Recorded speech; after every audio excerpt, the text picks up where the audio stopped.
Assalamualaikum warahmatullahi wabarakatuh. Alhamdulillahirabbil alamin, wassalatu wassalamu ala Rasulillah wa ala alihi washabihi ajmain. Amma ba'd. Anak-anak sekalian yang kami sayangi dan banggakan, bagaimana kabar kalian hari ini? Mudah-mudahan senantiasa dalam kesehatan serta dalam lindungan Allah Subhanahu wa taala. Amin. Anak-anak sekalian, kelas 7 yang kami sayangi dan banggakan, melanjutkan pertemuan kemarin, Ustadz Asrul akan membahas tentang materi berikutnya. Kemarin sudah bahas tentang ruang dan interaksi, itu ya. Mudah-mudahan sudah kalian pahami dan bisa kalian serap apa isinya. Nah, itu untuk materi berikutnya kita akan membahas tentang peta. Ya, mungkin sudah tidak asing lagi bagi kalian apa itu peta. Pada pertemuan kali ini kita akan bahas rinci tentang apa itu peta.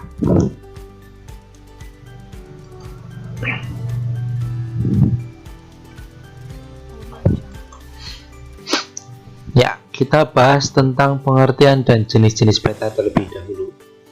Apa sih itu peta? Itu ya. Nah, sesuai gambar di atas itu contoh dari gambar peta. Peta diambil dari bahasa Inggris, yaitu map. Kata itu berasal dari bahasa Yunani, yaitu mepa, yang berarti taplak atau kain penutup meja. Menurut ICA, International Cartographic Association, peta adalah suatu gambaran atau representasi unsur-unsur ketampakan abstrak yang dipilih dari permukaan bumi. Nah, itu merupakan pengertian dari peta. Suatu gambaran atau representasi unsur-unsur ketampakan abstrak yang dipilih dari permukaan bumi. Adapun ilmu yang mempelajari pembuatan peta disebut ilmu kartografi.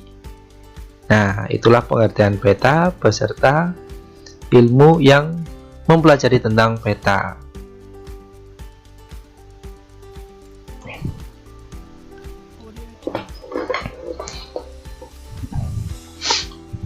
Berikutnya, tujuan pembuatan peta.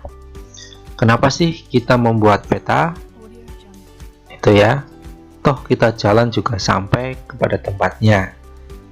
Nah, tujuan pembuatan peta yang pertama adalah menunjukkan posisi atau lokasi relatif di muka bumi ini. Jadi, untuk menunjukkan posisi atau lokasi di mana tempat kita akan menuju. Yang kedua, menggambarkan ukuran luas dan bentuk fenomena fisik dan sosial budaya.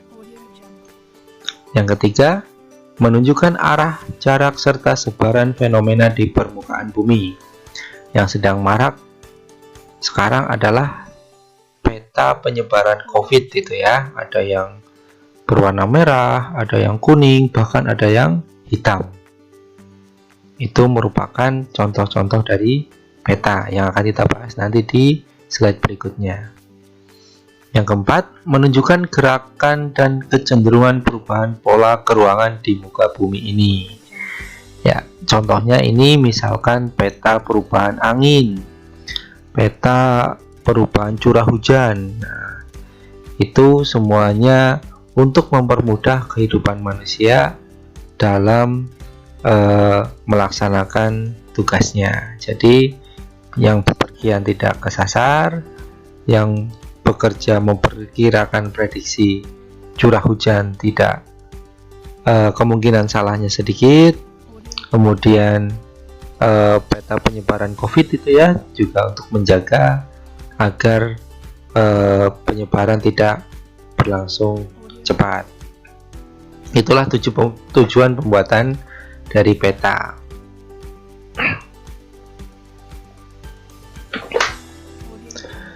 Berikutnya, klasifikasi peta berdasarkan isi, keadaan, objek, dan skalanya. Ya, yang pertama berdasarkan isinya. Berdasarkan isinya, peta umum. Ada peta umum. Apa itu peta umum? Peta umum adalah peta yang menggambarkan keseluruhan kenampakan bumi pada daerah yang dipetakan. Misal berupa sungai, danau, gunung, rawa, hutan, dan sebagainya. Peta umum dapat dikelompokkan menjadi 3 jenis. Yang pertama, peta dunia, yaitu peta yang menggambarkan bentuk dan letak bumi serta wilayah setiap negara dengan skala tertentu. Berikutnya ada peta topografi. Nah, apa itu peta topografi? Peta topografi adalah peta yang menggambarkan permukaan bumi beserta tinggi rendahnya. Berikutnya yang 3, ada peta korografi, yaitu peta yang menggambarkan permukaan bumi baik sebagian maupun seluruh dengan skala kecil. Ini yang sering kita pakai di buku-buku kita ya, yang sering kita lihat itu peta korografi, jadi dengan skala kecil. Untuk peta topografi, itu peta yang menggambarkan tinggi rendahnya permukaan. Peta dunia, ya bisa kita lihat itu kan, biasa dipajang-pajang di kelas-kelas ataupun ada di buku-buku. Itulah klasifikasi peta berdasarkan isinya. Yang pertama ada peta umum.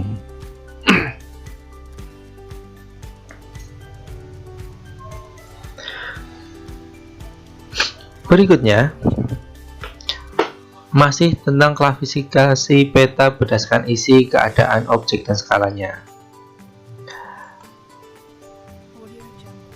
Yang kedua ada peta khusus. Tadi ada peta umum, sekarang ada peta khusus. Apa itu peta khusus? Peta khusus yaitu peta yang menggambarkan kenampakan tertentu atau tema tertentu khusus pada daerah yang dipetakan.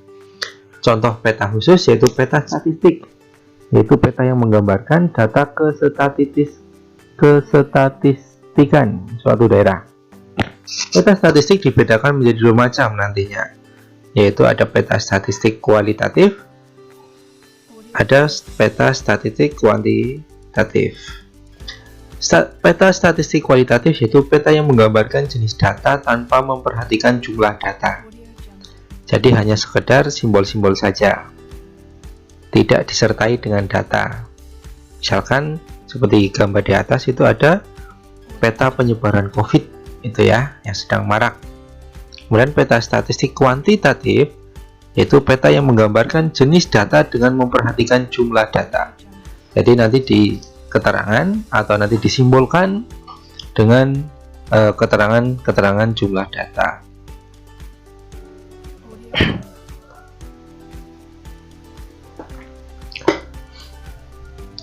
Berikutnya, yang ketiga, berdasarkan skalanya. Nanti dibedakan menjadi 5. Yang pertama ada peta kadaster, yaitu skalanya 1:5000 sampai dengan 1:100. Contoh peta desa. Ada peta skala besar, yaitu skalanya di antara 1:250.000 sampai 1:5.000.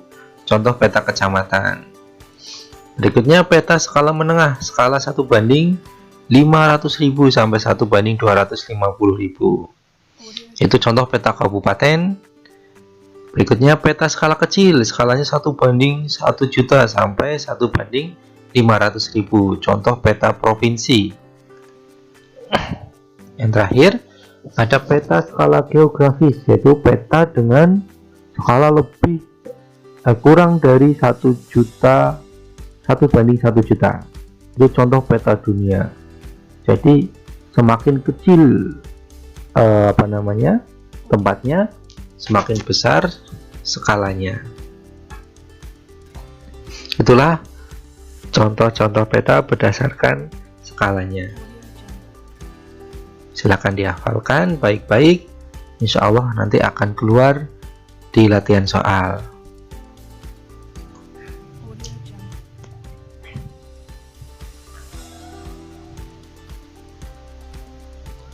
Ya, berikutnya klasifikasi peta yang terakhir, yaitu berdasarkan bentuknya. Yang pertama ada peta datar. yaitu peta yang digambarkan pada bidang datar. Misalnya pada kertas, kanvas, atau triplek. Perbedaan bentuk permukaan bumi dinyatakan dengan warna dan simbol. Jadi yang namanya peta datar itu peta yang biasa kita lihat itu ya, yang terbuat dari kertas itu ya, kanvas, kemudian triplek, atau bisa dari kulit binatang. Berikutnya yang kedua, peta timbul, yaitu peta yang dibuat sesuai dengan bentuk permukaan bumi sebenarnya. Jadi bentuknya itu petanya timbul itu ya. Misalkan peta Indonesia berarti gambaran lautnya itu datar, kemudian pulau-pulaunya itu ada sedikit muncul di atasnya. Itu peta timbul. Kemudian yang ketiga ada peta digital. Nah, ini yang sering kita pakai itu ya. Kalau dalam HP kita itu namanya Google Map. Itu untuk mencari wilayah-wilayah yang akan kita tuju dengan mudah. Itu peta yang dibuat dengan bantuan komputer yang disimpan pada pita atau disket dan dapat digunakan oleh pengguna pada layar monitor. Itu ya. Itu klasifikasi peta berdasarkan bentuknya. Jadi ada 3, yaitu peta datar, peta timbul, ada peta digital. Dan semuanya bisa kita dan sudah kita lihat itu ya. Ya, itu sementara tentang peta ya.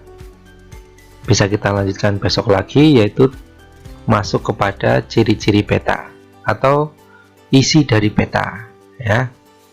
Itu saja, silakan bisa dipahami, dicermati ya, kemudian jangan lupa dicatat di buku tulis kalian. Ya, seperti biasa, Ustadz tidak bosan-bosannya mengingatkan kalian hal-hal yang harus dilakukan santri atau pelajar selama pandemi. Yang pertama, tetap semangat belajar di rumah. Yang kedua, jangan lupa setelah sholat kita sisipkan doa untuk kesembuhan pandemi ini, agar kita bisa bersekolah dengan cara bertatap muka lagi. Yang ketiga, senantiasa cuci tangan pakai sabun. Yang keempat, hindari bepergian jika tidak terlalu penting. Yang kelima, pakailah masker dan bawalah hand sanitizer ketika kita pergi. Yang keenam, berolahraga secara teratur. Yang ketujuh, jagalah kebersihan. Kemudian bantulah pekerjaan orang tua di rumah setelah kita belajar. 9. Sholat duha jangan sampai lupa. Yang terakhir, tadarus Al-Quran dan tahfiznya senantiasa ditambah. Mudah-mudahan semuanya bisa dipahami dan dilaksanakan. Barakallahu fikum. Billahi taufiq wal hidayah. Wassalamualaikum warahmatullahi wabarakatuh.